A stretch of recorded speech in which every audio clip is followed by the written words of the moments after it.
आदरणीय निर्णायक मंडल, संप्रभुतव श्रोतागण, मान व सम्मान के योग्य सभापति जी, इस वर्तमान पावन पवित्र प्रांगण में उपस्थित सभी वीरों, देशभक्तों व राष्ट्र के निर्माण के महानायकों का यथा उचित अभिनंदन करता हूं। आज के विषय के संदर्भ में मैं निर्विवाद रूप से यह घोषणा करता हूं कि समान नागरिक सहायता हमारे हित में है। इस संदर्भ में किंचित मात्र भी संदेह नहीं है। महोदय, समान अर्थात सम है जिसकी आन बान शान व मान। नागरिक, इस देश में जन्मा हुआ प्रत्येक वह जन इस देश का नागरिक है। संहिता, इस देश के लोगों के हितों को सुरक्षित करने के उद्देश्य से बनाई गई नियमावली ही संहिता है। देश यानी राष्ट्र, जिसके पास सब कुछ दे सकने की शक्ति हो वही देश अर्थात राष्ट्र कहलाता है।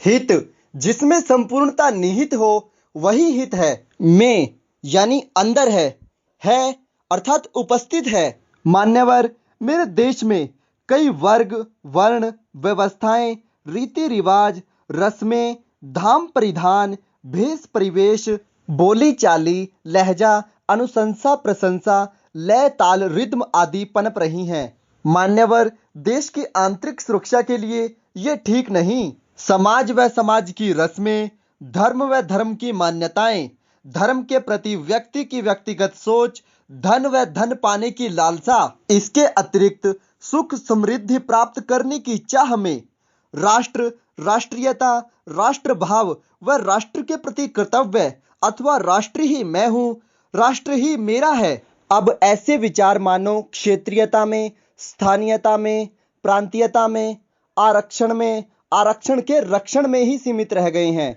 ऐसी विषमताओं, विभिन्नताओं अथवा जटिलताओं से छुटकारा पाने के लिए एकमात्र उपाय ही समान नागरिक संहिता है। महोदय, समान नागरिक संहिता के द्वारा देश के समस्त नागरिकों के संपूर्ण हितों की सुरक्षा हो सकती है, मगर किसी प्रभाव से, अभाव से, व्यवस्था से व व्यवस्था के क्रम से एक वर्ग विशेष अपने धर्म, पंथ, मजहब पर चलने लगा और चल रहा है। इस वर्ग विशेष के कारण आज समाज में अनेक प्रकार की भ्रांतियां फैल चुकी हैं।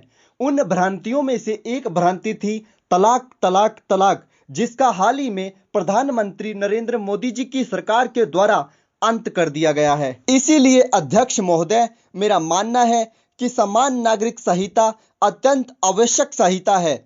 विश्व में जितनी भी संहिताएं आज तक बनाई गई हैं, उनका एकमात्र उद्देश्य है मानव कल्याण, मानव विकास, और इस उद्देश्य को महोदय समान नागरिक संहिता ही पूरा कर सकती है। हमारे देश भारत में तो महोदय एक नारा बहुत प्रसिद्ध है, हिंदू मुस्लिम सिख ईसाई आपस में हम सब भाई भाई। महोदय, इस नारे की समानता को भी तो समान नागरिक संहिता ही पूरा करती है।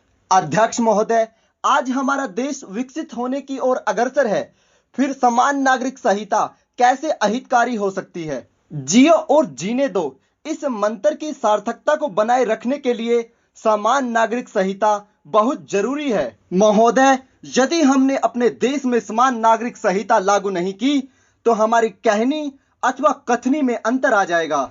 महोदय, जब हमारे देश में कोई अपराधी अपराध करता है तो उसकी सजा का प्रावधान भारतीय दंड संहिता के द्वारा होता है। फिर बाकी बचे धार्मिक व सामाजिक व्यवधानों के लिए अलग प्रकार के कानून क्यों महोदय? क्या इसलिए महोदय इस देश में छुआछूत हमेशा चलता रहे, या फिर इसलिए कि देश में जातिगत गतिरोध कभी रुके ना? अंत में महोदय, मैं यही कहना चाहता हूं कि गगन बेच देंगे, धरा बेच देंगे, गली बेच देंगे, मकान बेच देंगे, एक दिन इस देश के रखवाले इस वतन को बेच देंगे। अतएव इन देशद्रोहियों से बचने के लिए महोदय समान नागरिक संहिता एकमात्र उपाय है। अध्यक्ष महोदय, हमारे देश की संविधान की धारा 14 से 18, 21 व 44 में साफ साफ लिखा है कि समान नागरिक संहिता अत्यंत आवश्यक है।